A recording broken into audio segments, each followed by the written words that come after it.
I've come to show you today the air fryer Scotch egg recipe for the Oxford Sandy and Black Pig group. I'm just going to whip through the ingredients. So to make 4 Scotch eggs, you're going to need 8 sausages. Of course, the best Scotch egg is going to come from Oxford Sandy and Black pork. So we've just got some of our traditional pork ones here. Again, if you want flavoured ones, you could do a flavoured sausage meat, or at this point add any of your own. 4 soft boiled eggs. To get ours the runny middle, I bring a saucepan up to boil, pop them in for 7 minutes exactly, then whip them out, pop them over to a bowl of ice water, allow them to cool for sort of a good 15-20 minutes if I can, then peel your shells off and pop them in a bowl ready to go. A cup of flour, couple of beaten eggs and some natural breadcrumbs. So the first stage, once obviously you've boiled and peeled your eggs, would be to get your 8 sausages out of their skins. I do this 2 at a time, just ever so easy to do. This one I've just done, and then I pop that into a little round bowl just so I don't mix more than 2 or not enough for each egg.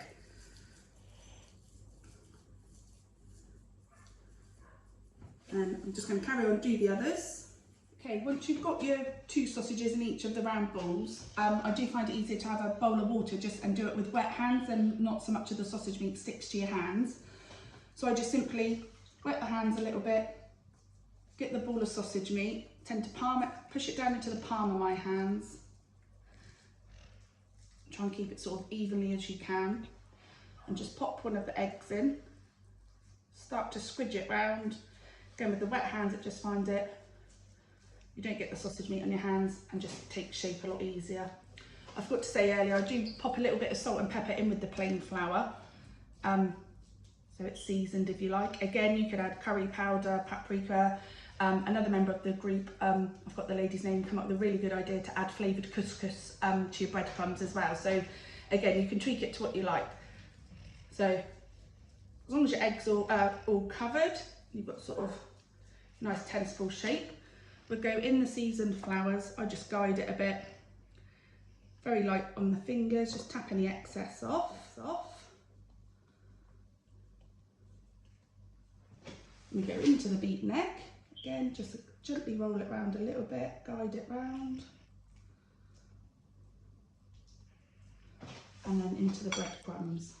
Again, a good coating. If you want an extra crunch, you can always do the egg and breadcrumb stage again if you like.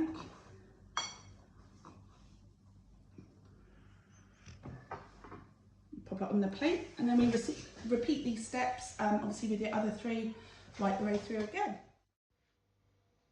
If you liked this cook along video, please subscribe to our channel where you can find many recipes and cook along videos with OSB pork. Or for more inspiration, why not consider purchasing a copy of our OSB pork dedicated cookbook, Porkalicious, which can be found in our website shop. So we've got our 4 coated eggs. We're going to pop 2 in each. I've got a drawer air fryer. A few people have asked. I'm sure if you haven't, you've got a flip down one or oven type one. I'm sure the method will still work. So I'm popping 2 in each drawer. Give it a spray with some cooking oil.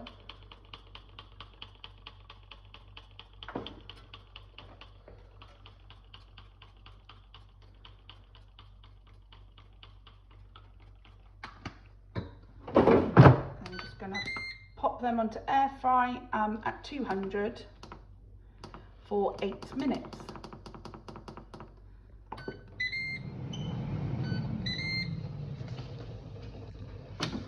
Right, so after your first 8 minutes, you're going to give them a turn.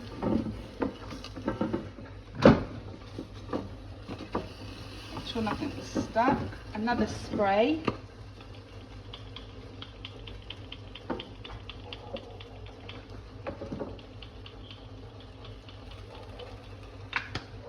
Pop them back on again.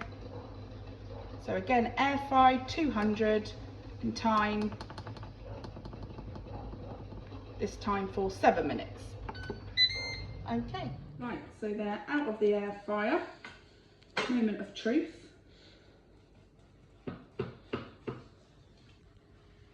And there we go.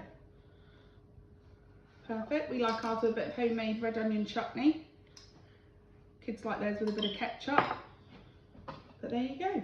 Nice gooey middles. Again, if you like a firmer middle, another minute in the air fryer. If you like them a little bit runnier, maybe a minute less. So it's each to your own. But there you go. I'm sure you'll enjoy.